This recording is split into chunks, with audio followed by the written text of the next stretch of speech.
This is Z Games. This is This Z is Z Games. Games. I am your host, Paul, tonight, and joining me are my good friends Zara, Hello. Rani, Yeah.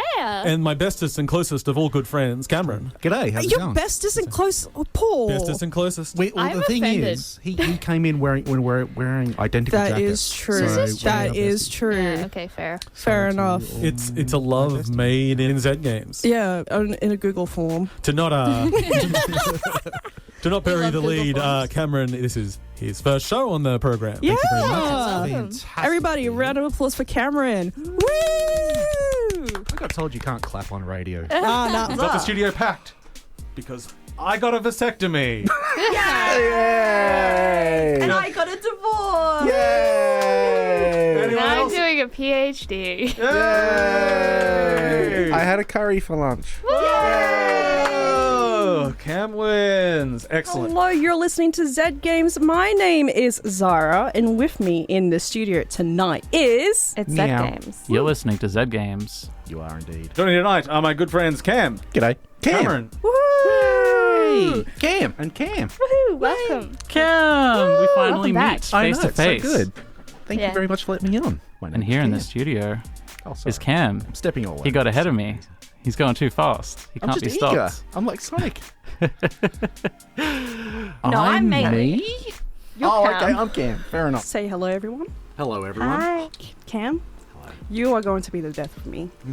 Cam, Allegedly. allegedly, did you forget your name there for a I moment? thought my name was Caroline for a Oh. second, and it got really awkward. I was thinking earlier that it might be confusing. You're Cam. I'm Caroline. So confused. Hi, I must be Cam then. Yay! Yeah. So you're listening to Z Games with Maylee, Caroline, and Judas over here. So what have we got on the show this week?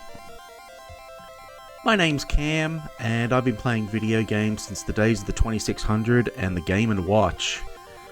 My favourite video game of all time is Whizball on the Commodore 64. It was made by three people who had no real plan, made it up as they went along, and just made something incredibly wonderfully creative and colourful and absolutely wild. And that's what I love about video games. They could be absolutely anything. My least favourite video games are anything released by Atari in the last 30 years. My favourite Z Games moment, beyond being welcomed by this wacky little team of ours, is making connections. It's realising we have something in common, even though we may never have met before. You're listening, and I don't know you, but I feel like I do because we share a common love, and it's a real connection through games that is something incredibly special. What else? Goofiness. Hey, I have a question for you, Cam. Okay. How's your first episode going? Really, really good. Speaking of the rest of the episode, I reckon we should start diving into Some the news. news. Let's listen to a little bit of news this week, brought to us.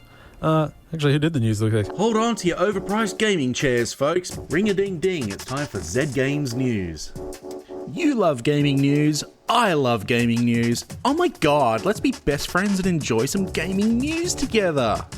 Like an awkward kiss from your grandmother, there's nothing that can stop this week's Z Games News. Video games are weird, and so am I. Even though video games peaked in 2004, there's still video game news happening. So let's check it out. It's gonna be totally late 90s rific. Breaking news! Unpacking is still awesome. Actually, that's not really news, it's just a gentle reminder. I think Batman's kind of stupid, and I will not apologise for this. But that's what ridiculous they in do itself. now. It's like, news being generated by someone having ambition. It's like, I have ambition of Alison Hannigan calling me up one day Yeah. and going, hey, how's it going? What better life could you have? It is I perfect. have an ambition that I might have pizza tonight. Yeah. Oh, now that's an ambition worth fighting for, and that's news. I do live across the road from a Domino's. Oh. Does that count as pizza? Anyway. There's really no beating that for importance, so I guess that's the end of the news. No, you still got 2 minutes to fill. Fine, okay, I guess other stuff had happened this week, such as... Oh! You know what was nice news I heard today, speaking of DLC? Yeah. The guys behind Tears of the Kingdom said, no, we're not doing DLC. We've done everything we wanted to do with that. I was like, Hell yeah. lovely. It's neat that now we can have emulators on our iPhones without doing weird hacks. Allowing a new generation of players to enjoy some classics still hold up is always a good thing. Playing old games that aren't meant to be played through a touchscreen on a touchscreen still sucks. Or just hack the machine and download whatever you want forever. Wait, did I say that out loud? Oh, I don't know. Look, I'm old. I'm tired. I really just want a cup of tea and a lie down. You guys knock yourselves out and have fun. I'll be in the corner sleeping through old Coronation Street reruns. I just have this scene, like, you can imagine, like, the old British legal dramas where they're like, my learned counsel, I want Microsoft to be able to poo noobs with Activision. Your Honor. Cough, cough. I'm still waiting for the modern remake and gritty HBO drama based on the best EA game ever made, Skitchin'.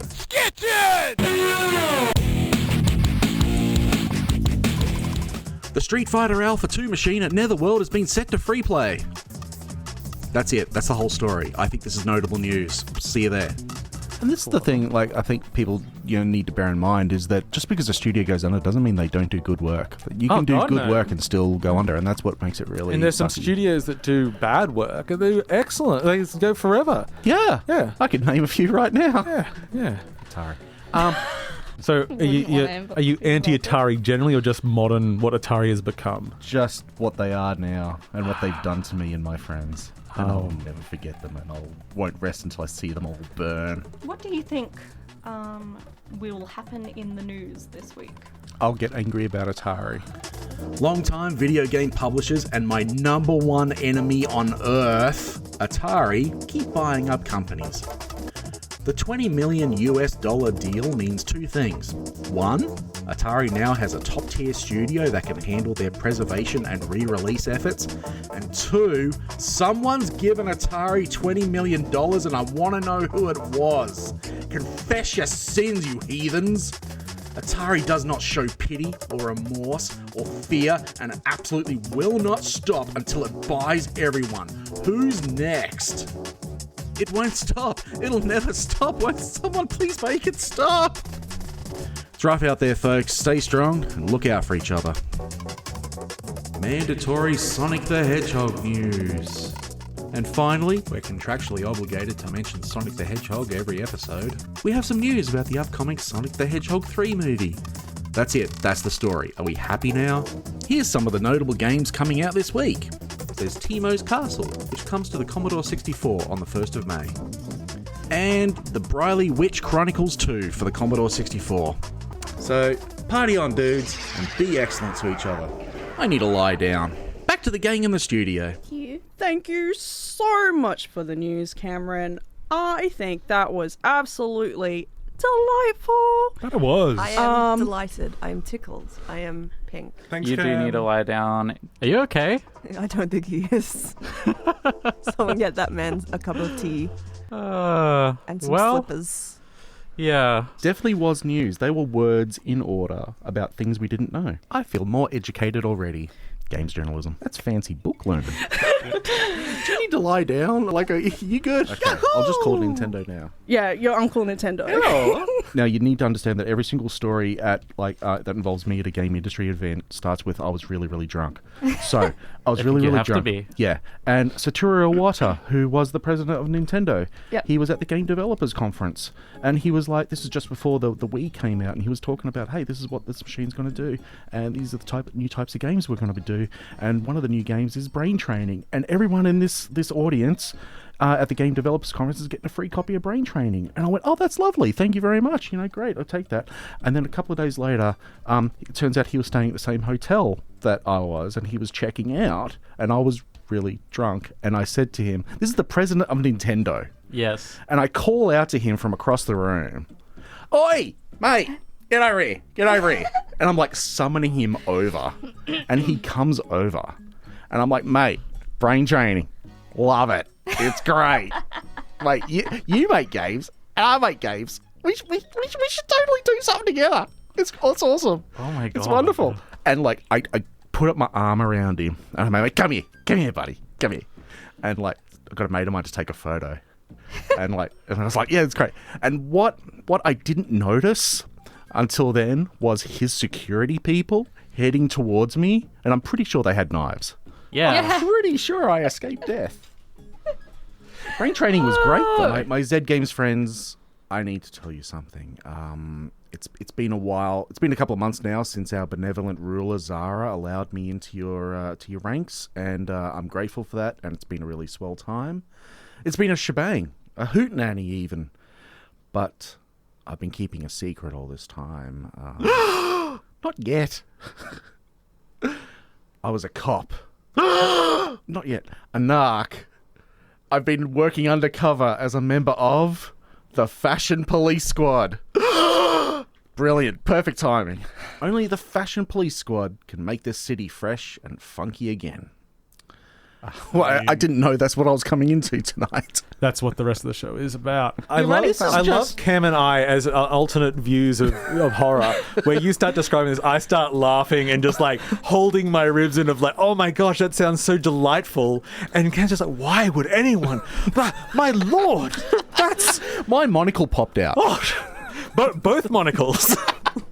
At this point, I have to ask, what point were you like, oh, this looks like a good idea for my evening? Like, okay. The thing that you're forgetting, Cam, Yes. is that this game is multiplayer. It's multiplayer. Right, and that's the hook.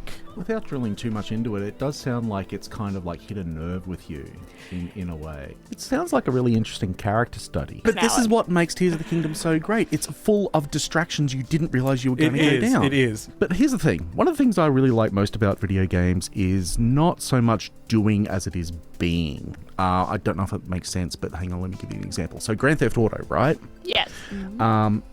There's all the violence, there's all the, you can go on missions and shoot people and whatever, and but what I actually really like to do is just chill out. I really like to just get in a car and drive around, find somewhere nice to drive to, listen to the radio, look at the scenery, right? That's just me. Can you pet the cat? Yes. Oh, good. Okay, great. Yep. Game of the year. Yeah, my cats have got very scared so far. But it's very disconcerting when there's like people in the lobby who kind of like reach out with their hands and they attach their hands to your face and go, hi. And it's like, 12-year-old told me to go touch grass. And I'm like, You should have turned around and be like, I spent my entire childhood touching grass. What about you? I like the idea that this is a video game not really about violence, just about like being your best self, presenting out in the world, revealing who you are through your fashion. Yeah. Art style will always outlive anything. Like that cel-shaded Zelda that came out like 20 years ago, right? Still looks Beautiful.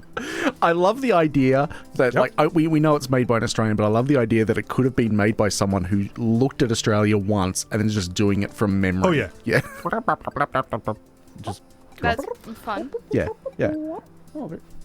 Oh, you played it before. There you go. Cam, favorite Zelda. Link to the Past, Super Nintendo. Come on. Don't even. We're going to have a fight in a second. Yeah. But it's no Link Between Worlds. Yes, actually, yeah. yes. All right, I take back my answer. It is literally the best Zelda. Honestly, like it's really the Tears of the Kingdom, the biggest change to open world games in I don't know. Years. It's wild. Isn't it really annoying when like someone goes, oh look, hey, I found my old PlayStation 2 collection, you can have it, and I go, great, and then it's just a box full of SingStar games? What have we been playing recently, my lads? Well, obviously Street Fighter 6. I've heard of it. A lot of Zelda. Tears of the Kingdom is still... Like, it's to the point where, like, I'm also playing Animal Crossing at the same time. Like, Oh, you can't.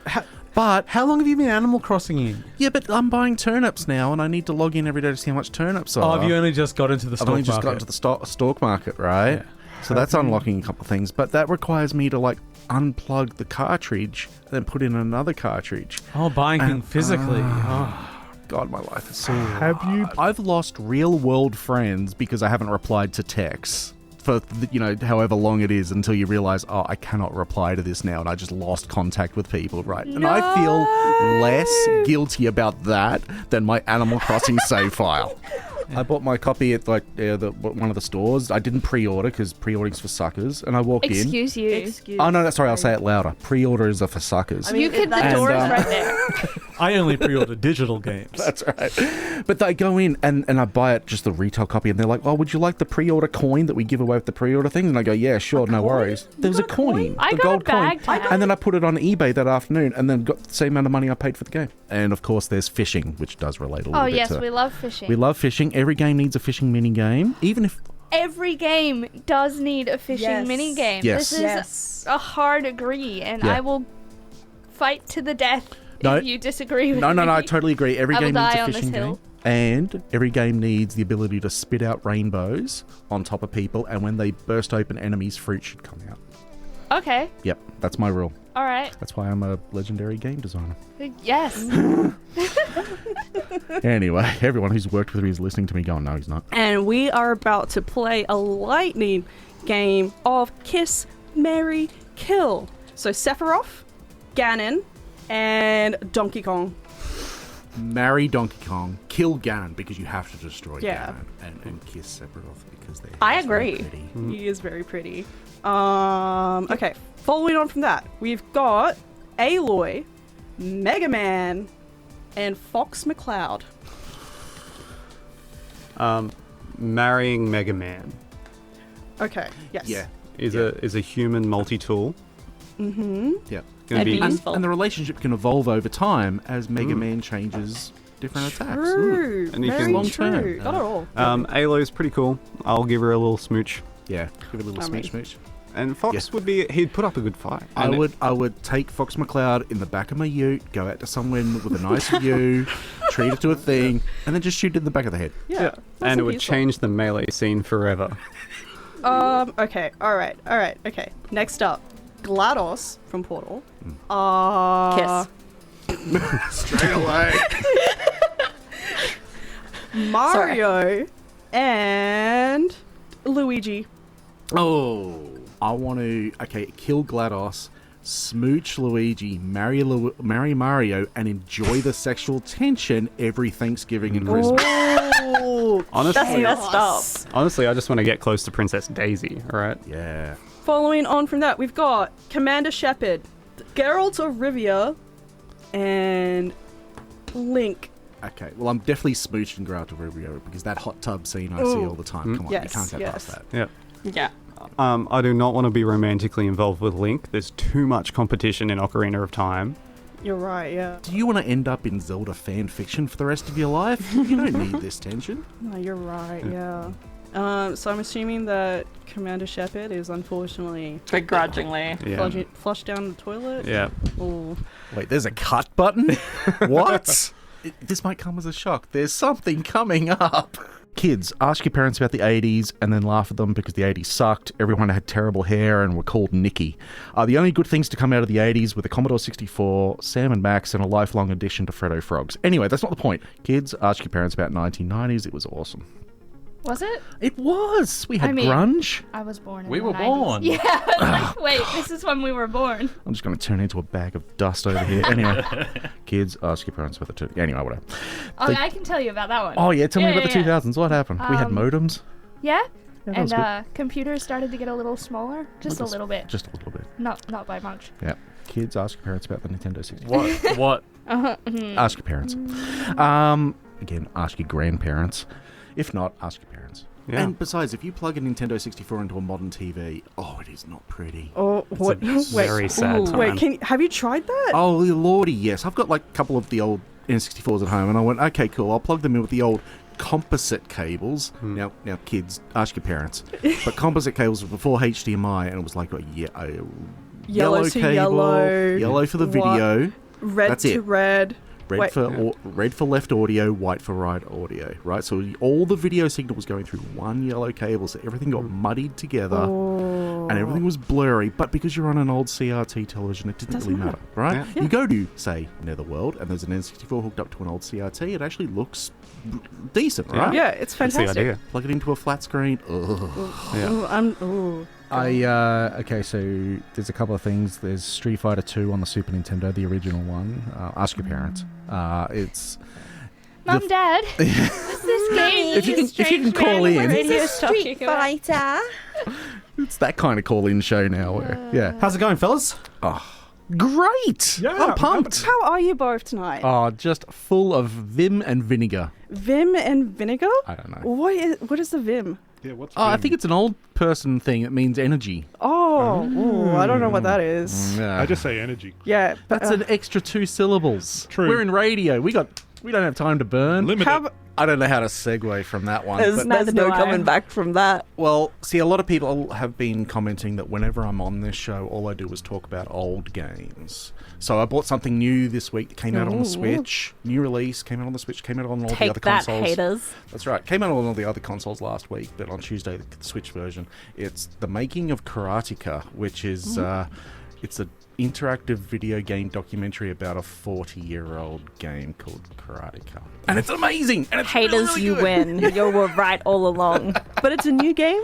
Yeah, so what they've done is they've taken the original discs that Jordan Mechner, who later on created Prince of Persia and a whole heap of other really innovative stuff. And this is his first major breakthrough game, 1983's Karateka, which pioneered rotoscoping and animation and film techniques in games and stuff like that.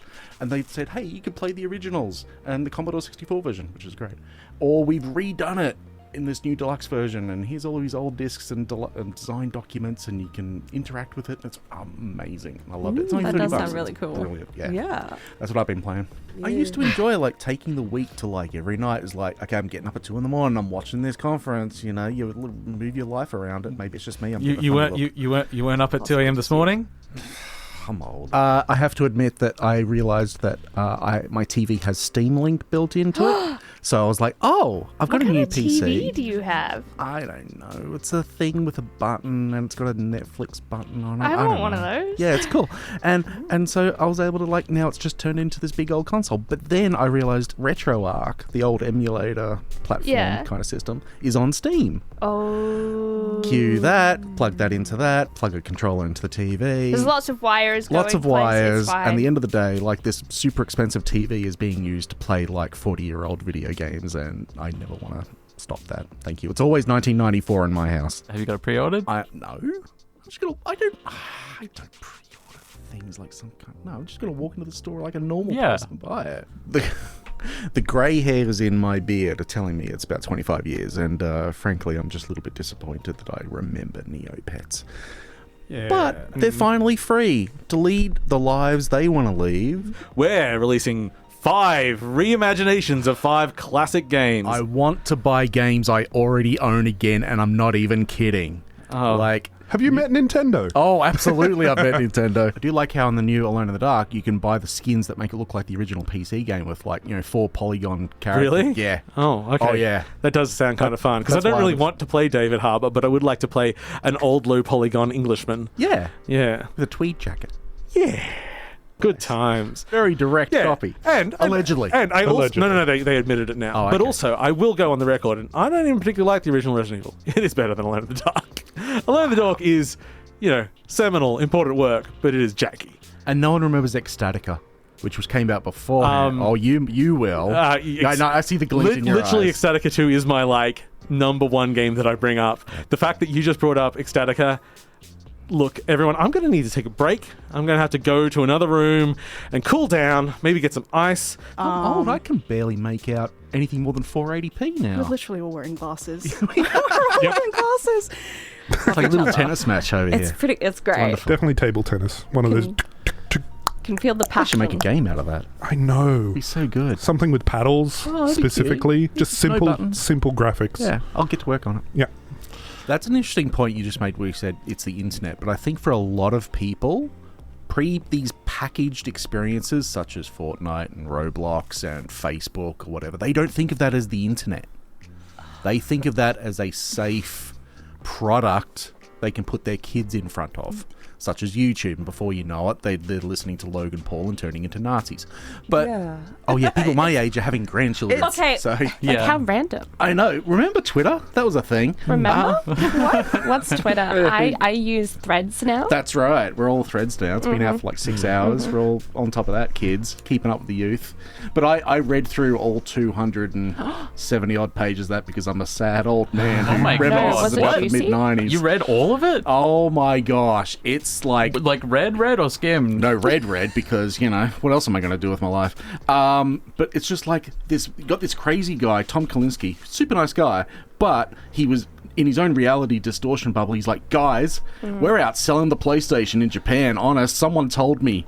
And Somebody told me. Someone in Japan told me they can't even count how many Saturns they're selling because they're going so fast. I don't know how that works. You can't count something when you sell it. But anyway, and everyone at Sega America's like, how do we tell him that we're boned? Like, you know, oops. I love this. Waiting is for the other juicy. shoe to Yeah, drop. it was wild ride. I get asked a guess. lot by parents who are my age asking, oh, look, I've got this 10-year-old, I've got this 12-year-old, 15-year-old, they're playing this. Is this okay? And I'm I have to be the bad guy and go, your child should not be playing Call of Duty. Oh, cool. You know, your child should not be... There are, 10-year-olds I know, you guys should not be playing Fortnite. Or whatever it is, just based on the child. Every child is different, right? and But I'm cranky. Or it's still a running around shooting people game, and for some kids that's not okay. Some kids that's totally fine. Yeah. You know. But I think I don't know. Not being a parent, I don't brings to understand mind- the demands. But then it becomes the parent, right? Because Yeah. the parent was going to like put that kid in front of GTA no matter what. It's like, all right, just shut up, Jackson, and play GTA. I'm sorry, I gave you a crappy name, Jackson. Just is it spelt in a funny way with Yeah, like JAX. some O with punctuation in Yeah, there? umlauts above Yeah. that. Ugh. yeah, it's terrible. Welcome to Z Gramps. Yeah. Why don't my grandkids call anymore? We're old and grumpy. Yeah. Gosh. And this is pretty rare. We're mixing it up, but we thought we'd talk about a video game. What? What are we thinking? And here I was borrowing books from the library all week like a sucker. Like a nerd. Ugh. How good were they, though? How annoying is it that the person who created Choose Your Own Adventure has been removed from all Choose Your Own Adventure books? Anyway, copyright people, don't get me started. I was trying to explain this to someone the other day. Back in the 80s, this is what we did. We got on BMX bikes. You met up with other kids that were also on BMX bikes who you didn't know, and then you just go around the neighborhood randomly and go to some random person's house for lunch. Yeah. The 80s. What a trip. Yeah. Did people wake up before they go-goed? To me, it's always 1994, okay? I think the original Duke Nukem, by way of a Flash game you play on Newgrounds on your Pentium 3 while chatting to your friends on Yahoo Messenger. Now to the old men. Hello! Yes, sir. It was 1991. Dickety six. You're both old. I get it. Wow. Just because you don't enjoy Mega Rex. Yeah, let's talk about George Méliès, our favourite filmmaker growing up. Oh, my old buddy, my close dear. But anyway, Paul told me you can finish the game in like an hour, and I was sold. Because I'm old and I don't have time and I don't have a Steam Deck. More games should only be an hour. It makes me want to understand what League of Legends is, and then go, oh, I should play that, and then I'll play it for 5 minutes and go, yeah, not for me. You had one before in the break. You came up with a good I don't one. think I can say that on air. Ah, yeah, fair enough. Okay. It is a bit League of Legendy. It's not that bad. No one is here to talk about League of Legends. Thank God. Yeah. This is old man Cam talking, but you guys are so spoiled for Zelda stuff at the moment. So like, much Zelda. Like Zelda's everywhere, and we had one episode of the Zelda cartoon a week. That was it, and it was terrible, but we loved it anyway. And that's all we got. It was that, the Super Nintendo game, and Link's Awakening on the Game Boy, the OG. Jeez, I wonder what old man Cam's going to say. Maybe I just How sit do there you with feel my- about the Fast and the Furious movies? Too fast. Probably a little bit too furious. I'm like, calm down, people. They don't have that anymore. The kids will be up with that. The kids will be, yeah, you kids out Down? I don't know. I don't know how to. there. Are you up with things or down with things? I don't know. Anyway. I'm not a youth. No, I am. You're a youth. I think I am technically still age-wise. Baby. This is the waddle, the symbol of our land. You can put it in a bottle, you can hold it in your hand. Amen. Okay, I that's don't know what just happened. You guys like went into a trance together. it's Monty Python. Yeah. We're nerds. Oh my god, of course. Hi- Wow. We're among friends here. She looked me dead in the eye and just went, nerds. And then disconnected the microphone and dropped it. That was the That's dumbest not thing. what we're here to talk Anyway. about. What are we here to talk about, Melee? So, what does all this mean? Well, this game is simultaneously fresh and also deeply rooted in the past. It's new, old, and retro cool all at the same time. Just like me. Enough talking about old games. That's what we call a hole in the market. Now, I've threatened you people with this. and I'm going to talk about the Commodore 64. You've taken over. I'm playing a new Commodore 64 game called Muddy Races, because there are new Commodore 64 games coming out every week, and it's fantastic. The platform's older than everyone in this room put together. Not on the Commodore 64? No, unfortunately. What sort of music are we feeling? Oh, something from the Commodore 64 would be nice, thanks. Incorrect. My mother's brother's uncle's cousin. Is that the one that works at Nintendo? No, this is the one who works at the conversion at to the Commodore Chinese 64 gaming area where they're not allowed to show blood. It's a whole pipeline of talent here. Absolutely. None of them are making games for the Commodore 64, though. I find that very disconcerting, but that's just me. Yeah, hey, there's first time for everything. Yeah. Go for it. Underappreciated console. Hey, nothing wrong with emulator, man. The other reason I really love emulators is because, okay, this might shock you, but I'm a lot older than every single person in this room put together. But I love I love the Commodore 64, right? You know I love the Commodore 64. But if you wanted to play old Commodore 64 games, you'd have to buy hardware that frankly is ancient and rotting, and cables and power bricks that no longer work and shouldn't be used, and video cables that look terrible. And it's like, emulators bring the Commodore 64 to a whole new generation of gamers. That's why we have all these new games out for it every single week.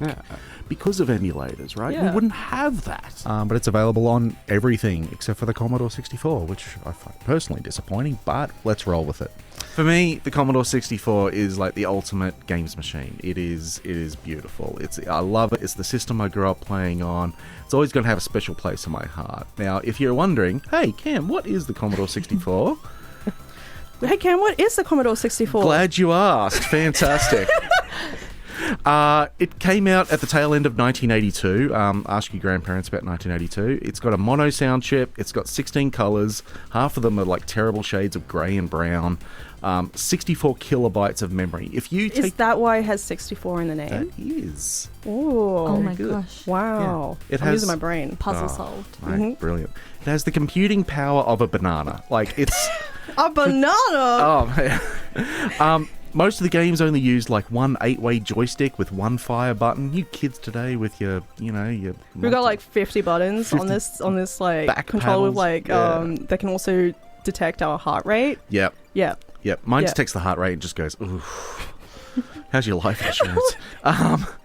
But anyway, during the 80s, it was the system to own, right? It had legendary original games like Impossible Mission, Boulder Dash, Last Ninja, International Karate, California Games, Spy vs. Spy, arcade conversions, right? The idea was, okay, instead of like the people who made an arcade game bringing it out for like, the home systems, right? They just hired some other random person to do it. And they wouldn't get the original machine. They just get like a videotape of it and try to convert it. Do you ever see that movie like, Be Kind, Rewind or something, where Jack Black has to remake the movies? Yeah. That's what people were doing back in the 80s, bringing games to home computers. Oh, I love it. Yeah. So Bubble Bobble, Ghosts and Goblins, Commando. Anyway, it sold over like 15 million, maybe 17 million systems worldwide, made it the most popular computer in the world. But then people's attention span moved on to more powerful computer systems and games consoles like the Master System and the Mega Drive and the Super Nintendo, and things moved on from there. But something happened that nobody was expecting. Games just kept coming out, and they still haven't stopped. In fact, there's more new Commodore 64 games coming out every month than since the mid-80s. Like, it's just flat out ridiculous. But I am, as the kids say, apparently, here for it. Would you even say it's lit? Oh, it's so lit. Is that a thing? That came out so naturally. You nailed Cameron. it. Oh, I've still got it. So yeah, it's a viable current platform that I still really enjoy it, and a lot of hobbyists have taken it up. But one thing that's really cool is that, like, I like to joke now that if you just wait long enough, every single video game ever made will eventually come out for the Commodore 64. Like, in the last couple, just people are just bringing a whole swathe of super intelligent coders and artists, and they're doing this, and they're converting games that are on more powerful systems to go, we should do a Commodore 64 version. See what happens. Just demake them. Instead of remaking, they get demade down into the... Just a little de-evolution, like in the Mario movie. Brilliant. Oh, that was such a good movie. Yeah. Anyway. Anyway, that's a whole other episode that I can ramble on about. Like Portal, right? Oh, yeah. Just it's out for the Commodore 64. No way! Yeah, it's even got mouse support. It's just 2D, right? But it's Oh. beautiful. It's gorgeous. And you make a little portal and you walk through it and the story and there's little cake and... I've always, this is like something that I've always had a little bit of a fascination with, is the way that limitations only make people more creative. Yes. It's the most amazing thing. Like, so you can give an artist, be like, you can only use 3 colors. They're gonna find a way to make the most of those 3 colors. You give the people who keep putting Doom on things like a pregnancy Yes. stick, and they're gonna be like, all right, we're gonna put Doom on the pregnancy stick. I love that. It's amazing, and it's just like, it's a beautiful culture.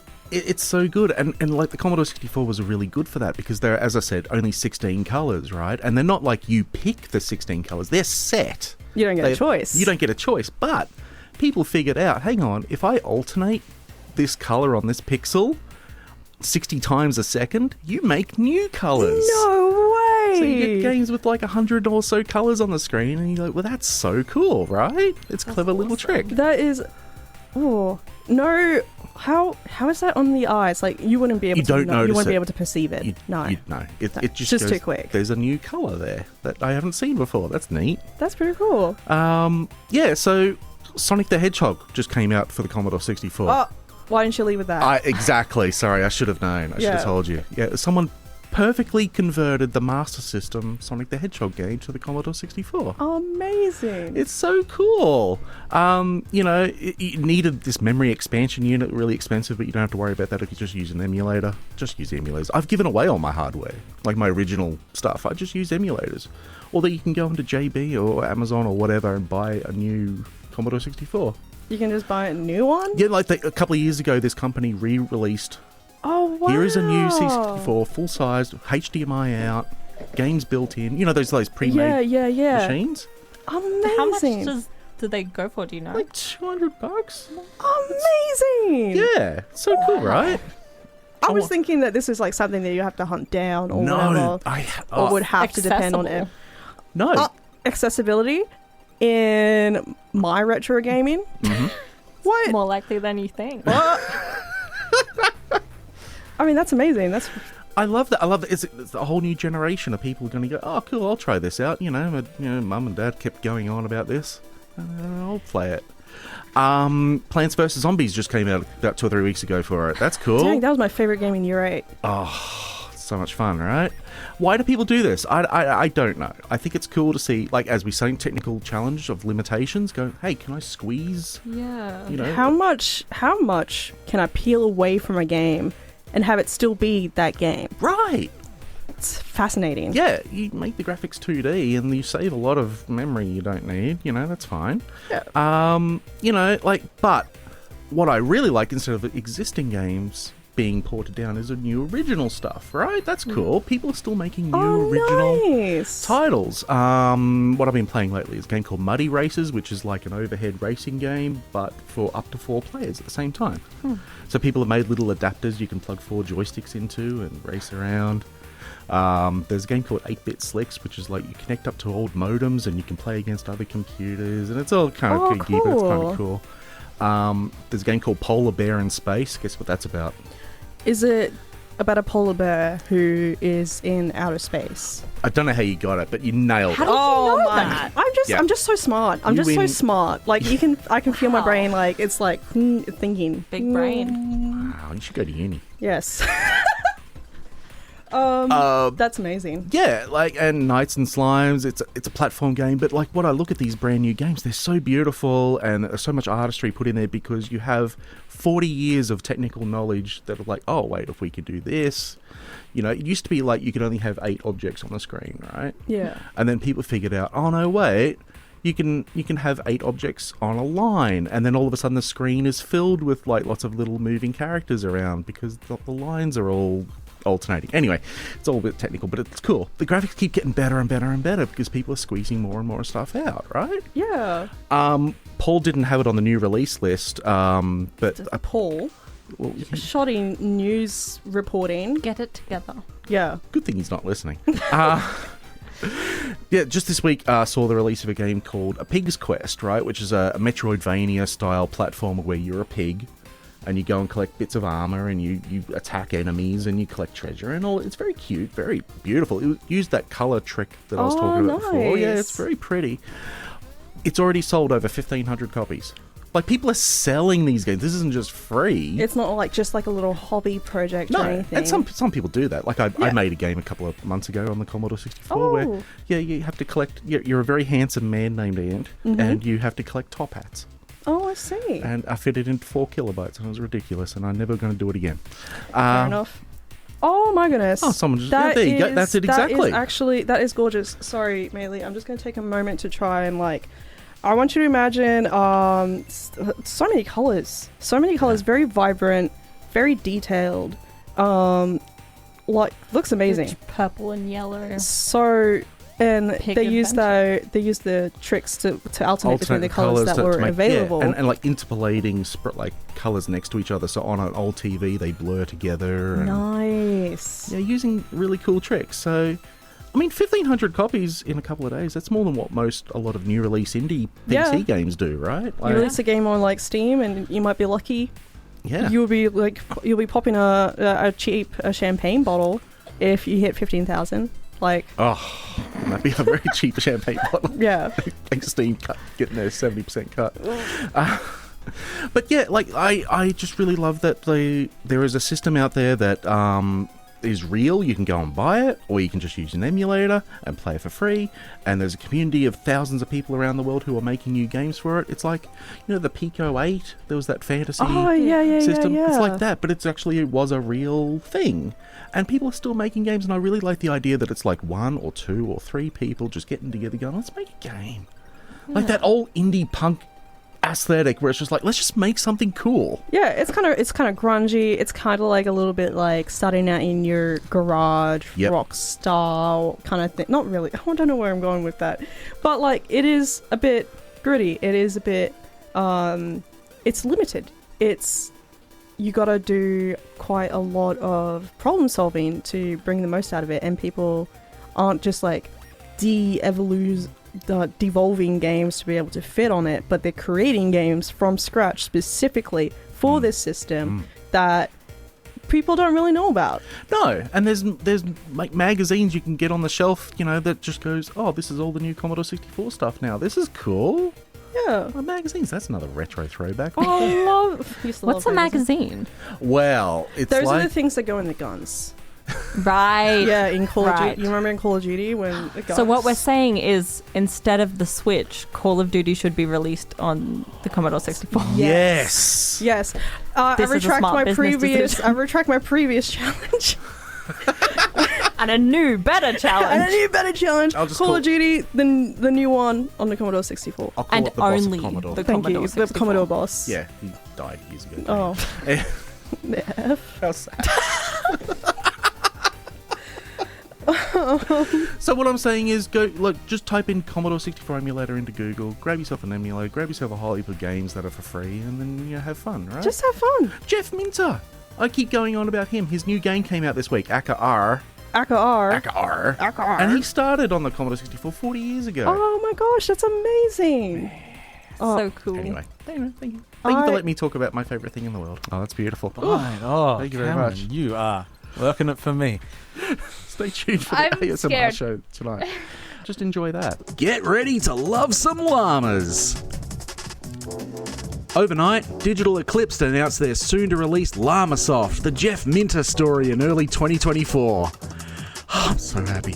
This is the second of their Gold Master series, which is not just collections of old games perfectly preserved for modern audiences, but they're also interactive documentaries.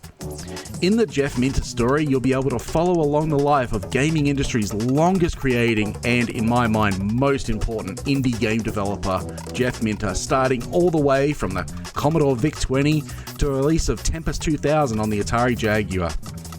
The collection will also include the unreleased Attack of the Mutant Camels 89 for the ill-fated Conix Master System, and a reworked update of his frenetic shoot-'em-up Grid Runner. It's nice to know what the best release of next year is already gonna be.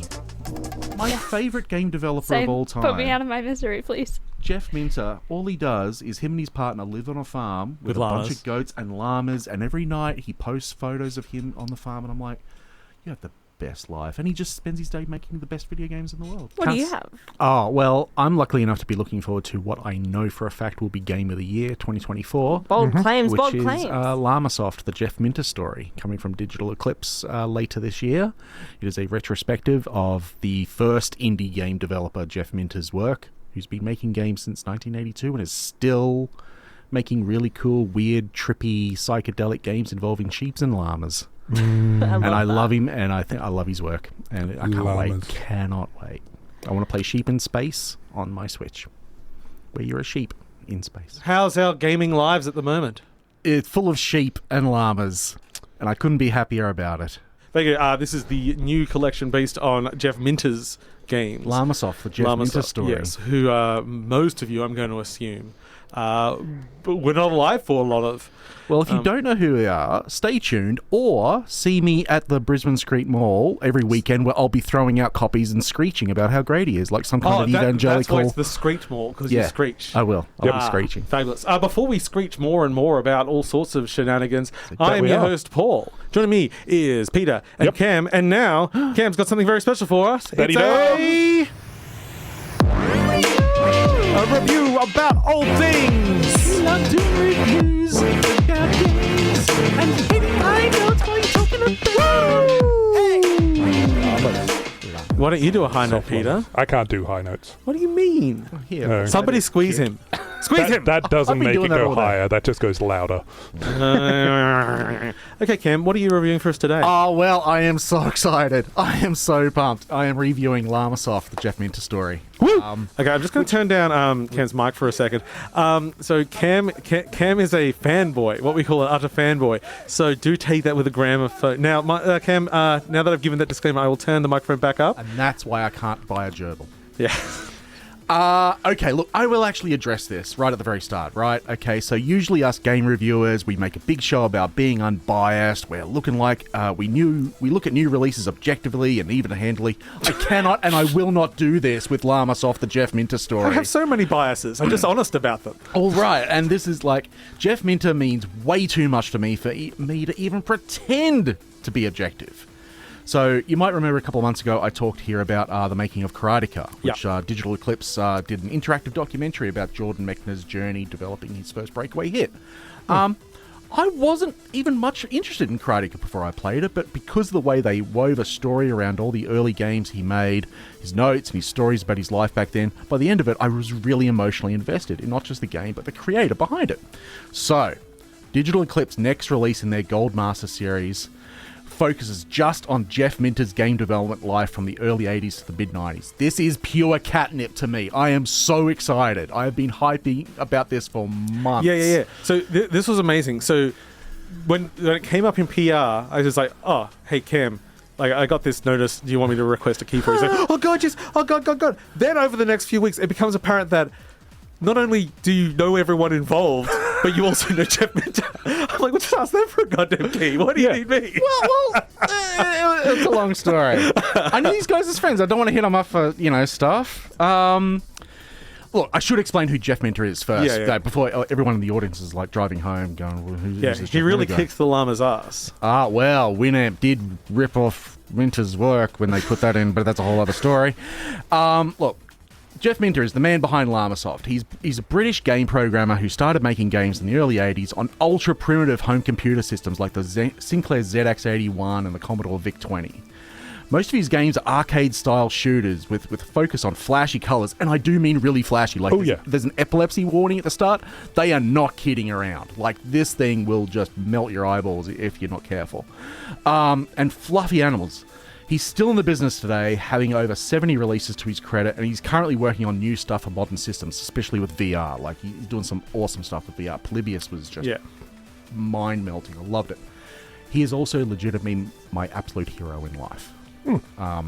He's a guy who's just made stuff for himself. We were just talking about how it's great to make games for yourself, right? Make something you want to play. He taught me how to do that.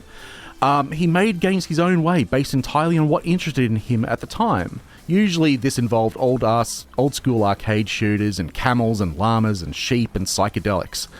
The vast majority of Llamasoft games are self-published, which showed me early on how important it is to own and control your own work. Oh, yeah. And through this collection, you see how he has continually refined and developed his credit, which is a hell of a work ethic to aspire to and taught me a lot growing up. But most importantly, he was like the coolest person I never met, and I wanted to grow up and be like him, and I still absolutely do. When you grow up, Cam. If I grow up. And frankly, looking at me, it's a 50-50 chance. So Llamasoft, the Jeff Minter story, is much more than a collection of old games running through emulation. Most of his games he released as freeware now anyway. His old stuff, he's like, you can just play it on an emulator if you want. I just want you to play it. Yeah, right? Yeah. Like, he's passionate about people playing his stuff. But this has videos and interviews and behind-the-scenes stuff that illustrates how much care and love Jeff puts into every single one of his games.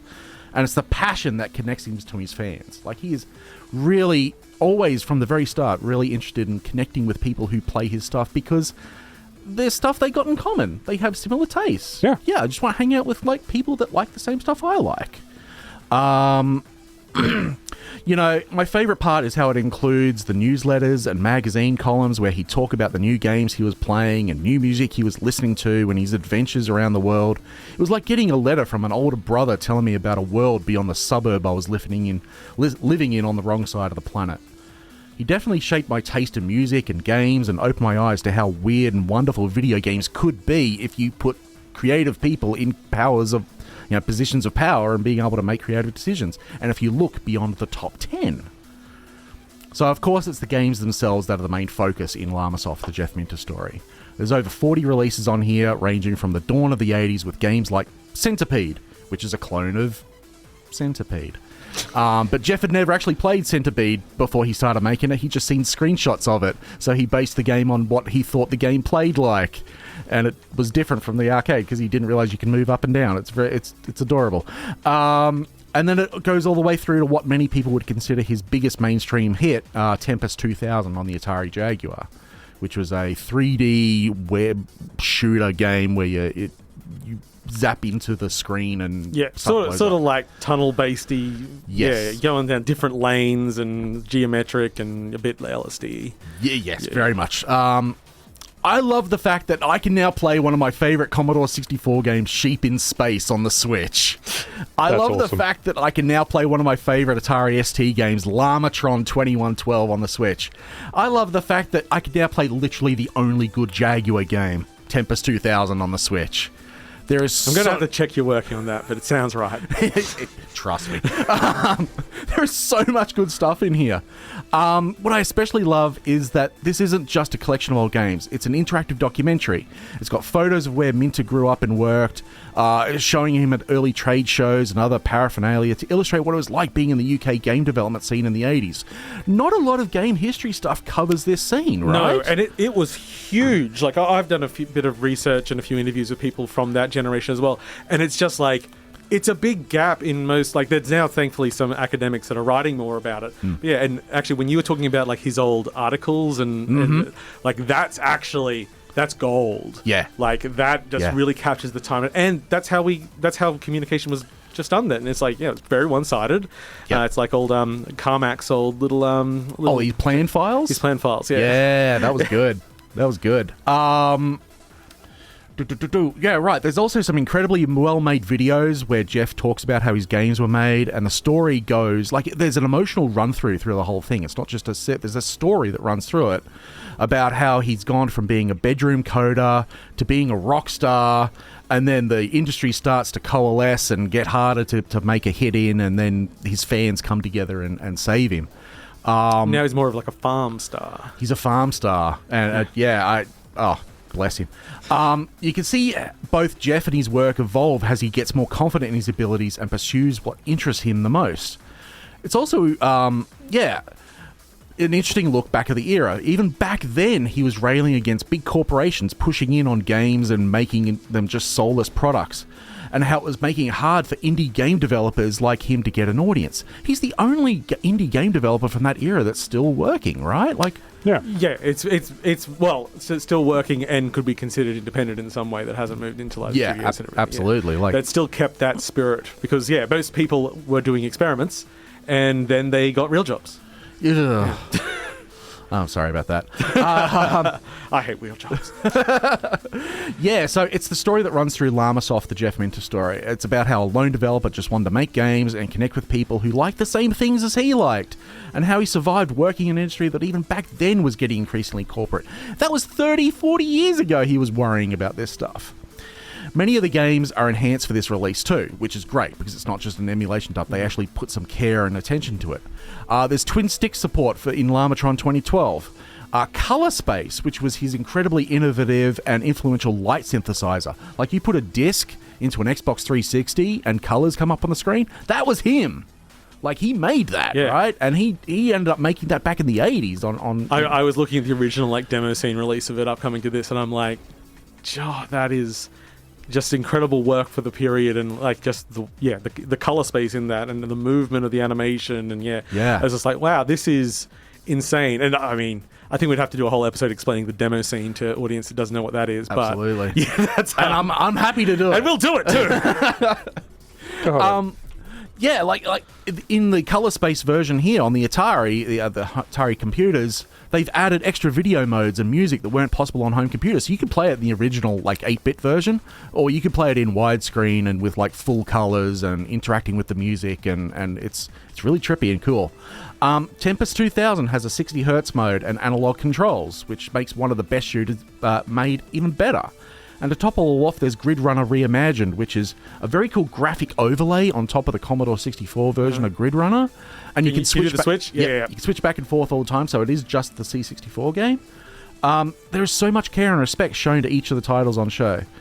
There's only 3 issues I had with this release. The first one, there is no easy solution for. It's like putting together like the best of the Rolling Stones album, right? What do you leave out? Yeah. Even with 42 titles in this thing, there is still so much left out. Especially on the stuff he did for the Amiga and the Atari ST and the PC and stuff like that. But I get the why it would have been nice. But hey, I get it. The full-on light synthesizer program Tripitron hasn't been included, but frankly, there was no way you can get that working on a console. I get it. The second issue is that I love the inclusion of all the articles he wrote for Zap 64 magazine, talking about what it's like working in the industry back in 1985. But he did dozens more for other publications, I know, because I have a wardrobe full of the darn things that are killing me. The last little one is that the games don't automatically save high scores, which it feels like a small point, but when there's so many games here that are about getting a high score, it would have been nice. That does seem like an odd oversight. Yeah, you get around, like you load and save your game, so you just go, save the game after you finish, and that's fine. I really hope that even people who have no idea who Jeff Minter is can try Llamasoft, the Jeff Minter story out, and learn not just about his work, but also why he's so beloved in the industry. Like, there's very few people that are, like, actually respected. You try working in the business for, like, more than 5 years. I don't respect anyone. And frankly, I don't blame you. No. He's a visionary. He's a rock star. He's the first indie developer, and he's still doing his thing. Surrounded by sheep and a llama and a goat and his partner on a farm in Wales, the story is still going, and he won video games for me. Llamasoft, the Jeff Minter story, is out now on PS4, PS5, Xbox One, Xbox Series, Nintendo Switch, and PC through Steam and GOG. Thank you very much. Bye. Bye. Yay. I like playing someone out while they're still just trying to rap out. That is. I feel like I was on the Oscars. I feel like I've got real Oscar power with that. Don't look at the back of my dress. No. I actually will probably dip into that just for the documentary content. It's so good. Yeah. There's a documentary coming up called The Heart of Neon, which is about Jeff and his partner Giles working on this new synthesizer that this release takes a lot of video from. It gives you a real good taste for it. We also had Carolyn just write into us to say that they have just tuned into the Old Man episode. Wow. Sorry about that, young whippersnappers. His character's walking around going, should I get superannuation? I don't know. Should I? Can I buy a house? No. Okay. I mean, let's be real here. The reason I got into the games industry is to get free games. If I was like me and maybe a couple of friends of mine, we're like, okay, we're going to make Cameron games, and it's going to be, we're going to be bringing hot new games to the hot new platforms such as the Commodore 64, and we'll come to you. What do we have to do to start that conversation? What's the process like? I think a lot of people think that, all you need to make a game is an idea, right? And you were saying before, you got to have a pitch, you got to have a thing together. That's something that a lot of people don't realize actually, regardless whether it's talking to you guys or a publisher or whoever. Follow your passion. And I think like people think, I'm making something that's commercial, that's so corporate. But like, you guys were funded Unpacking, one of the most personal games that I've played in years. And it just goes to show the indie spirit is alive. Unpacking was our game of the year. Game of the year. Yeah. Pretty much unanimously. Yep. Would you say on the record it's better than the Melbourne Game C? Live on air right now. I'm willing to say that. Me personally? I mean, yeah. Oh, fantastic. Yeah. Toiling away in the video game industry mines. It's great fun. Sounds great. Great day. How about you? I don't work in the game industry, so I'm fine. You lucky devil. I work in the industry, and part of the rules of working in the games industry, you don't actually play games. So ChatGPT, spicy autocomplete. Here's the problem I've got with it. Okay. I love it. I like it's very useful when you need to generate 500 words of nonsense about a particular topic and you don't feel like writing about it. Here's the problem. It uses the internet as its basis for its research, right? Problem is, it believes everything it reads. So this AI stuff, and not to get too much into it, but like we're seeing that a lot in game dev tools, right? Where it can generate, like Unreal announced a bunch of stuff this morning with like at GDC. Here's all the AI-based tools we're going to have, and we're all rolling it together into this new complex where you can use AI to generate new assets and generate gameplay. And if you want to make a game, you just start expressing it, and it'll just make it for you, right? Great. Sounds wonderful. Gonna be jank. Yeah, that's the problem. But it won't stop all the managers in the world going, why don't we just do that? You got the project manager kind of thing going, why can't you go faster? Does that seem familiar there, Finn? That's so familiar to me. Like, how do we get away with not having any animators? Wait, I figured it out. Oh no! Just scraped $200,000 off the budget. Say it ain't so. Say it ain't so. Some producer with just too much power. No. Yeah, so I started a studio, and I actually got the first ever round of Screen Queensland Games funding for Project Speaking Simulator. And that was so good. Yeah, thank you. Thank you. It was and it's just another pattern of Australian game developers getting overtaken by management that have got nothing to do with games. I mean, that does well. They can be employed again. The games industry is a smouldering wreck. I'm cranky about Volition. Okay, it really, really makes me mad. Like, these guys did nothing wrong, and it frustrates the heck out of me because Embracer Group, which, Embracing Arms of Death Group, just buying up everything, trying to extend themselves out like mad, and then these devs get completely stuffed up because of it. Some of these people moved, interstate to go take up these new positions, and Embracer Group keep buying and buying and buying and leverage themselves on loans, and then they tried to get this $2 billion from the Saudis, the same people who were behind beheading journalists. Not really cool. Same people who bought SNK. So, by the way, folks, if you want to pirate SNK games, go for it. The opinions of Cameron do not represent 4ZZZ. Yeah, but like, they tried to make this big payout. All they care about is the money, and they've got this private collection where we're going to buy every single game ever made, and all these teams, and screw them. I am so mad that poor devs get just screwed over because of this. Makes me mad. There are good buyouts, right? There are ones that make sense, but these guys aren't in the right space, I guess. Yeah. I don't know. They're not a gaming company, is what I'm saying. I'm waiting for Riot to buy Netflix at this point. There's a buyout I support. Perhaps gambling is an insidious beast that is in putting itself into every single aspect of Australian culture, and I'm really kind of sick of it in any form. I work from home. I watch a lot of TV. It's on in the background.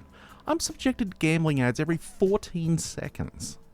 It's relentless. There are a lot of parents out there who don't realise that they are introducing gambling mechanics to their kids. Exactly. And also, as a gamer, I don't want to play games that involve gambling mechanics because it's like, it's luck. Like, I'll just play D&D at that point. I was playing D&D, exactly. On a societal level, why are we, like, picking on games for having gambling mechanics, and then you turn on the TV and it's like, oh, coming up next, Better Homes and Gardens. Oh, buddy, we don't have enough time to you know what I talk mean? about Like, yeah. Like, I agree, it's a problem. But why I- are we picking on something that can't defend itself? So when Mario's Picross first came out, back in like 96 on the Game Boy, what Nintendo did was they just printed out a screenshot of a level with the numbers on the side and the top and everything like that, and just went, fill it out yourself on paper.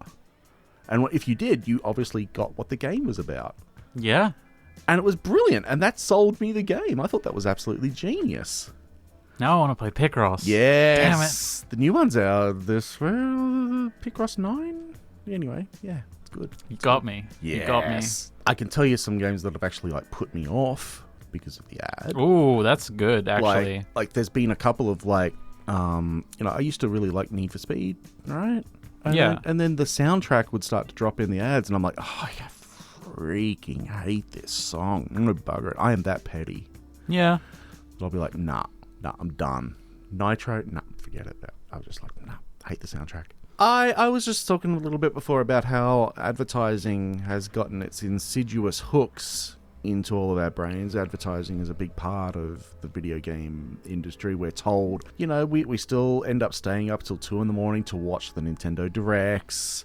We still, E3 rolls around and all the hot trailers drop, and we're like, oh, yeah, come on. Yeah, okay, I get you. A friend of mine who takes like the week off work when E3 is on, just so he's just like mainline the trailers directly into his veins. And God bless him. Good on you, Alex, out there.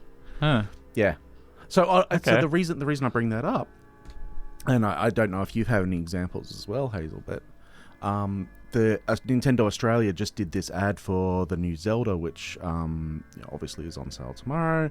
But it's about this guy this drab-looking middle-aged bloke who gets on the bus, and he's very sad, and he sighs to himself, and he sits there on the bus, and it's all very drab and dreary, and he gets home alone to his drab and dreary house, and there's really nothing going on in his life, and then he buys Zelda Tears of the Kingdom, and he starts, piecing little pieces together, and he builds a boat, and he's like, oh, this is great. I've got a little bit of control over my life, a little bit of ray, a little bit of sunshine.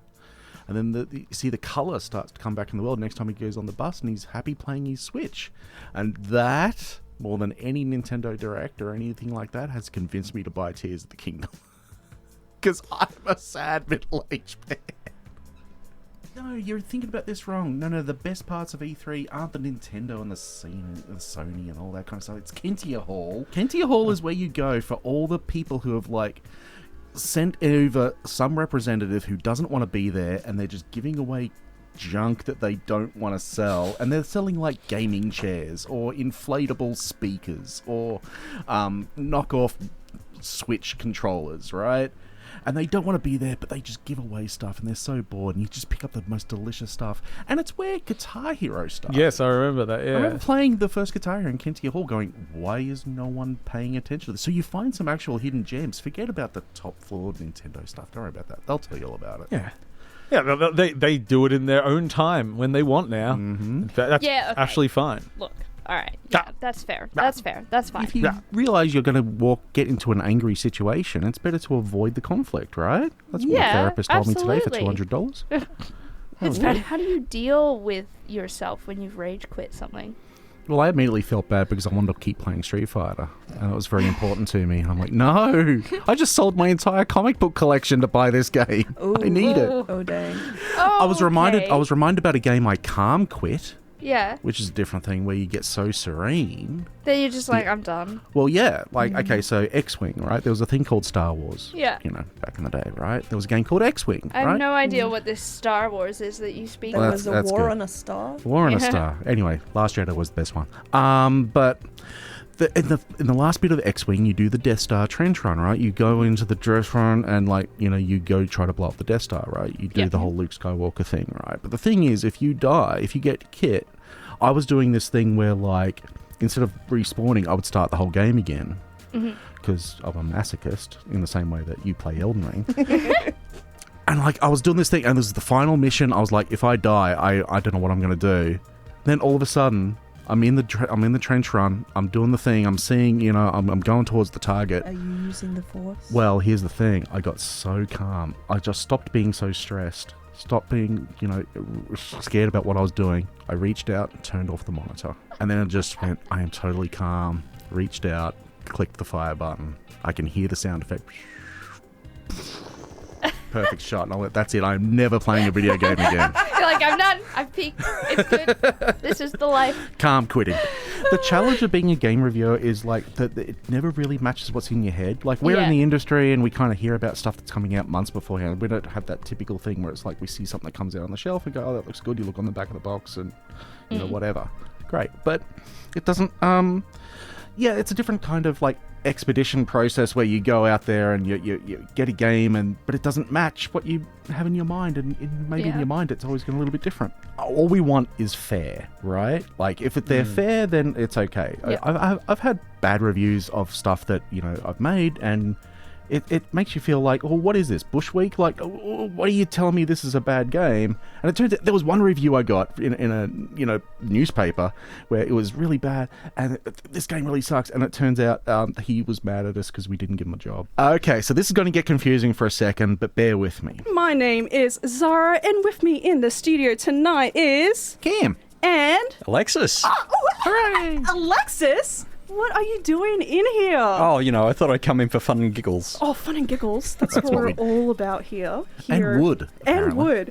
That's just a full triple Z thing. We just like giving each other like trees. Oh, this like, is going very Oh, yeah, okay. You know what? Bail me out of this. A classic Cameron derail in the first 15 seconds. It's only been 20 seconds. We honour your sacrifice. This what bugs me about games. Why do they call it Journey to the Savage Planet and not You Get a Grappling Hook? That's my $80 right there. Every single game with a grappling hook should have on the cover has a grappling hook. Yeah, little guy in the corner, thumbs up, grappling hook. If you're an NPC, what would be your line? When you walk up and you're like, someone talks to you and you're like, oh, I heard there was a mysterious glowing fish in that cave. Or can I quote one of my favourite ones though? Yes. It was like from The Legend of Zelda, Link's Awakening, where you go up to one of the kids and he's like, he gives you some instruction to go to a cave or pick up an item, and he's like, and then at the end of it he goes, don't ask me what that means, I'm just a kid. Don't have a Switch, get a Switch. Yuji Naka. Yeah. He was he kind of accused of... Well, what's he gonna do? He's in jail. He can't do anything to us. He's probably not listening. Speaking of going to jail, isn't it good that Bobby Kodak's leaving? And who else should leave the industry? Oh my god. They have it coming. And you play as a girl now, which is better. Better. Always better. You should always play as a girl. Yep. That's my game design Play as a rule number girl. 3. Ends with dog. Yep. What was the other one? Missile launcher? Yeah, homing missiles. Homing missiles. Yep. And you can shoot rainbows, and whenever you defeat an enemy, fruit pops out. Have you guys ever been on a flight where you look at the people you're flying with and go, well, if we crash, who do I eat first? Yes. Or is it... Yeah, okay. Yes. All right. I'll be making cups of tea for everyone. That'll be my job. Oh, you know what? Right with you. Excellent. I'm on a flight next week. Yeah, good. Maybe not with you, Caroline, because I feel like you're going to eat me. Yeah. Even if I look just a little bit peaky. We need her. She's the EP. We won't be invited back on the show if we eat her. So how are you two tonight? Oh, feeling great. Yeah? Like I had a wonderful day. Yeah. Ate too much sushi. Some oh sushi. my gosh, I wish that was me. Oh. I've eaten no sushi today, which is the worst amount of sushi to eat. Me? I've also not eaten any sushi today. Like... Oh my god, Cam, you are winning. Well, like those old video games you play where like you beat someone up and like a chicken pops out on the ground, yes. right? Are you saying that if we punch you, sushi will pop out? Yes, that's exactly what I'm saying. I am a sushi piñata right now. Oh no. You get crab jam. No. In between your toes. Yep. Jinx by Mixes with the toe jam. All right. Yep. Okay. I have regret. You have that on a bit of toast. It's lovely. It's like, somebody help me out here. Peanut butter and more peanut butter. Can you have sex with the cheese? That is exactly what I was thinking. Yeah. Only if it's Swiss, I guess. Whatever's gooder for you. Why is this episode so focused on like food so far? Because it's 6 o'clock and I haven't eaten. Are people still into the whole wearing camouflage like all the time kind of thing? I think they are, but you can't see them. There's some people in the room right now. Oh, no. Oh, the umbral ending is when it's raining. Yeah. You pull out your umbral. Do you want to know what's impressive? Clowns jumping out of a clown car before crashing into another clown car. Yeah? You're right. Yeah, that is impressive. I would be impressed if I saw that. Because I like to keep you on your toes. It was definitely that. Yeah. It was also the fact we don't have any seats in the studio. So I'm standing up right now. Why are you lying? Why are you lying to I'm our on my friends? toes. You see, it's a... Oh. Also, we can just lie and they won't know. They can't see us. It's true. I'm juggling right now. But, you know, when I think Jack Black, I think he really lends himself to the very distinct personality traits of Minecraft Steve, which are... Name one personality trait that Minecraft Steve has. He's bipedal. What's the song he's going to do for the Minecraft thing? You know, he really nailed it with peaches. He's going to do creepers.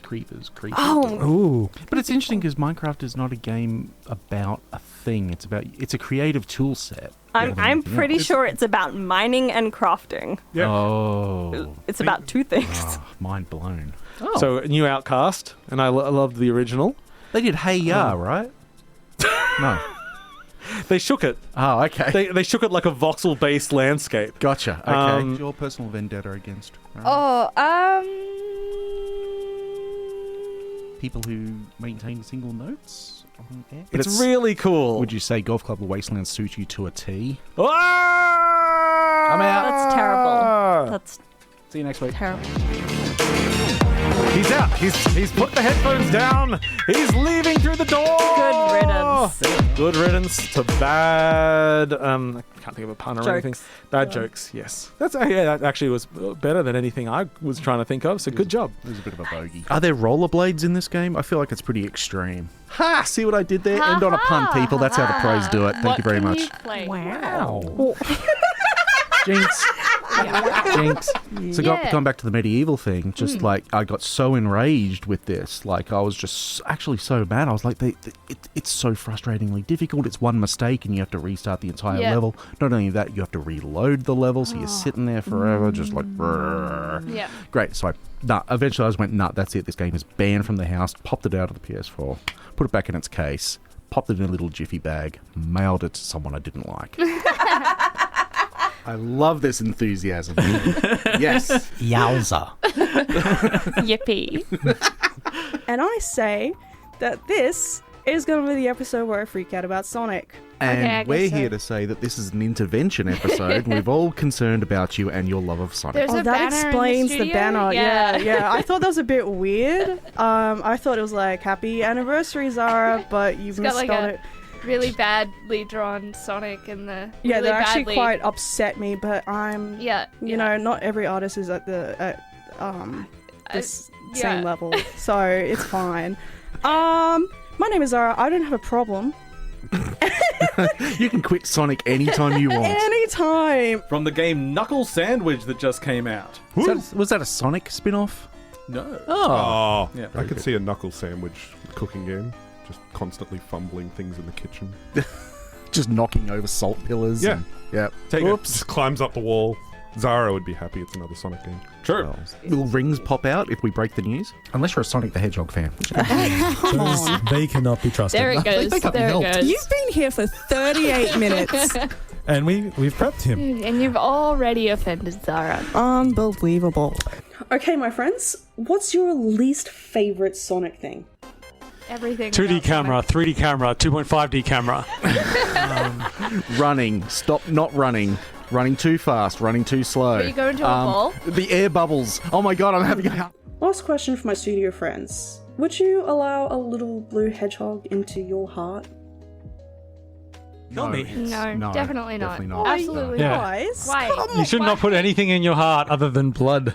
no, but I feel he's like- so inspiring. I'm It's Zara. sad enough as it is. He's so inspiring. I feel like my heart beats fast enough. I don't need a speedy little hedgehog in it. He's so inspiring, though. I do want to take this in a musical direction now. We're going to listen to City Escape from Sonic Adventure Lord. 2.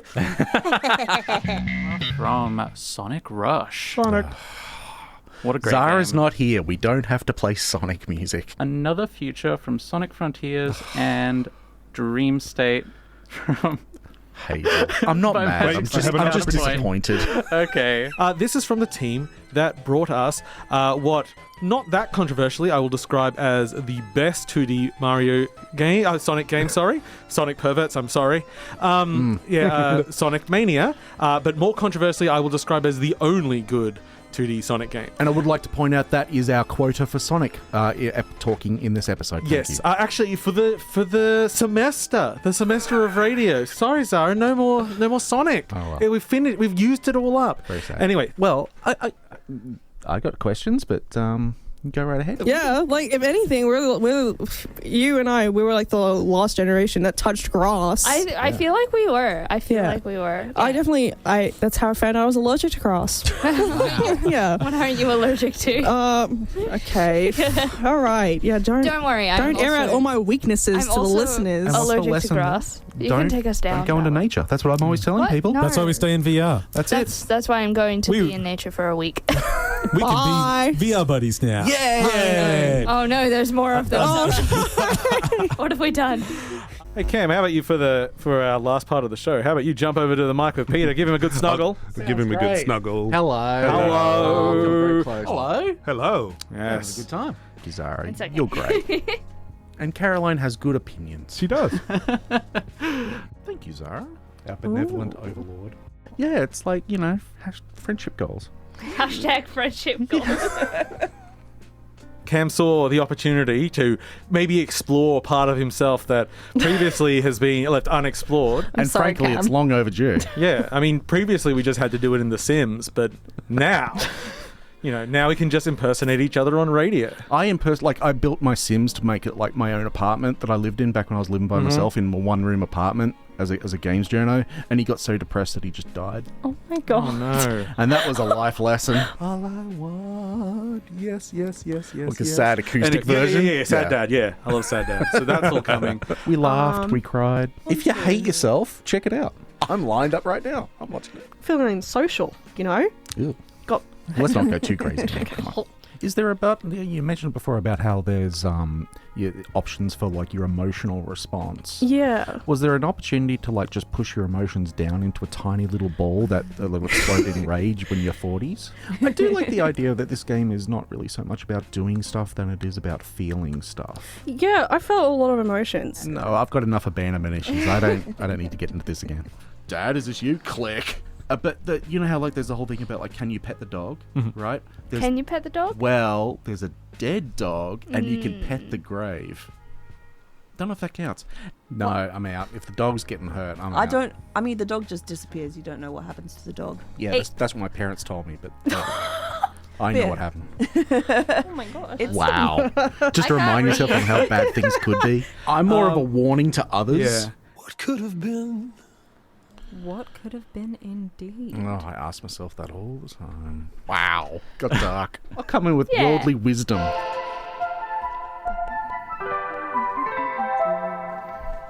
This is the happiest I've ever been Listen. on Z Games. Hey. Hey. So happy. Hey. Listen. Oh, I'm so happy. That is how we do it. Professionalism is for suckers. I'm sleepy. I can tell by your low energy. Yes. Get ahead of this Remember now. to blink. Yeah, that Just could every be now and important. then. Oh yeah, remember to blink. Yeah, yeah, that's a good one. Either that or just eye drops. We'd say nice things about them. I bet all these people have really nice hair. Paul's the kind of person who would like press the little go button at the crosswalk for you. Yes. That is so nice, Paul. Yeah. and you'd never have left a late library book. They're humble. Yeah. Yeah. They're so humble. And when they play the drums, perfect rhythm. Perfect. They You can know do a what? paradiddle That's like no one. surprisingly hard asked. Oh yeah. Yeah. But that's what makes them cool. Like they got the character now, right? They got You're not wearing- stories. Jess. Now the thing I like about Jess is that Jack. Oh my Jack. God. Sorry, Jack. The thing I like about Jack is that whenever there's a party, he pulls out his guitar, then he realizes, oh no, it's a bad idea to play the guitar at a party, and puts it away. Good You have move. self-awareness. Yeah. Ooh, outstanding. They never leave dead air on the radio. Yes. That's something whenever you go, hey, would you like a cup of coffee? And they go, yeah, okay, cool. And then you go, what milk do you want? They go, I don't mind. That's been my get a new message ringtone for the last 20 years, and I'm never changing it. What a nerd. Yeah, she looks like she's having fun, right? She is having fun. So, what is a point-and-click adventure game, I hear you ask? You point and you click. Very good. What? Wait, hold on. Okay. How does that work? On your phone. You can make a little click sound every time you do it. You're click, click, click, click, click. And just people look at you funny. Which is On why. the train, they're like, stay away from that guy. Which is what got you the job here. Yeah. Did your parents believe you that this wasn't like just a temporary thing? And you're like, no, it's not just a phase. Yeah, Like, we're worried about you pointing and clicking all the time. I think being into point-and-click adventures is probably the same thing as being bisexual. I didn't know that about myself. You know what? My parents just accepted that one too. They were Yeah. just like, nah, yeah, that's fine. Yeah. I like sushi. You might say there's too many cooks in the sushi. I just want everyone at home to realise just how happy Maylene is with herself right now. I'm very happy. The only way to make them like you is to do stuff for them, mostly fetch quests. But that's not a way to make people like you. The way to make Exactly. people like you is to be a good person and take genuine interest in other people. That's how you make people think you're useful. But that's not good. If you're listening out there and your name is Dave. Hi, just Dave. Be a diver. And stick up for yourself. Yeah. Frankly. We believe in you. We believe in you. And even if your name isn't Dave, we believe in you. Yes. Unless your name's Gerald. Yeah. Gerald. Screw you, Gerald. At any rate, what I like about you is that so far you've resisted the urge to set fire to things. And that's great. Fire is the biblical Yeah. cleanser. I Okay. get a laugh. I'm happy. It's fine. Hazel is willing to come and be your friend. Aww. Am I? Yeah. Yeah, sure. Okay. Yay! Everyone go there and you can see Peter in the flesh. Oh, yay. More That's games good. should be friendly like that. I also want to dedicate this review to my mum. Aww. I don't know if she's listening. By the way, she is listening and she says she's very proud of you. Oh, thanks, Mum. According to Moby Games, it's all the same. It's all. According to Moby Games, I worked on Guitar Hero 3. Oh, So that was fun. How did you manage that? I have no idea. I must have fallen asleep and just made it. I learned that it wasn't about the destination, it's actually about the journey. That's right. You're all wonderful people. This is one of those kind of deaths where it starts to like, you're at a point in your life where it starts to kind of hurt when someone that you admire passes away. And I just also wanted to sort of take a moment to like, this really is a sweet. community. Yeah. And I'm glad that we can all admire someone and just sort of like pay respects to him in a way that I think he would have found a little bit funny. I think I'm looking forward to the new DLC where it's just jumping in a puddle for a little while. My god. All right. I'm Cameron. It's so good at jumping in muddy puddles. Yay! Hooray! Maybe the kids are only finding out about it now. Oh, what if this is the way that they find out? Oh, dear. Maybe you could personalise that going, look, we'll make a version for when your Aunt Ethel passes away. Oh my gosh. Listen, we got some bad news. Put this DVD in. Peppa Pig was the best friend of your Aunt Ethel. And here we have a picture of them together, jumping in a muddy puddle. In a farm, upstate. Yes. Out behind the barn. Oh man, this is hurting my brain a little bit. Sounds like an existential crisis. There I am. And at a also- funeral. I like to think, before I hand in my badge and nail polish and return to my civilian life of being a mostly anonymous middle-aged radio announcer, that I've made a difference. This is always sad. A friendly haunting. Seems right. I'm scared of ghosts. It's actually time for us to say goodnight. Aww. And goodbye. The I'm episode. imagining that he's there and he just appeared. Oh. Oh my gosh. I know. It's fantastic. Awesome. Oh, jeez. I'm past curfew. That's rather... Is this the final episode? I've had an absolute blast tonight, you two. Yeah, thank you very much. Thank you for being here. Thanks for letting me survive another episode. Anytime, Cam. Anytime. And with that, everybody say goodbye. Bye. Love See you. ya. Goodbye. Goodbye. Love you. Good night, everyone. Bye. Bye. Thanks for listening to everybody. Bye. Love you. You too. Oh, thank you. Bye. Bye. Love you. Bye. Love you. Good night.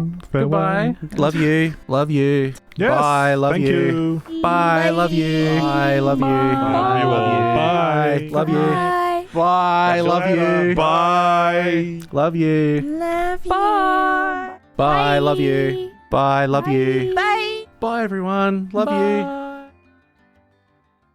This is Z Games. We are about to wrap up this show. So it's been a lovely evening, gentlemen. Sure has. Yeah, that it has. We bid you all adieu. Have a lovely night, and we'll catch you all later.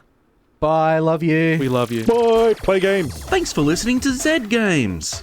If you'd like to listen to more, you can find us on the Community Radio Plus app, or find us on socials at ZED Games AU.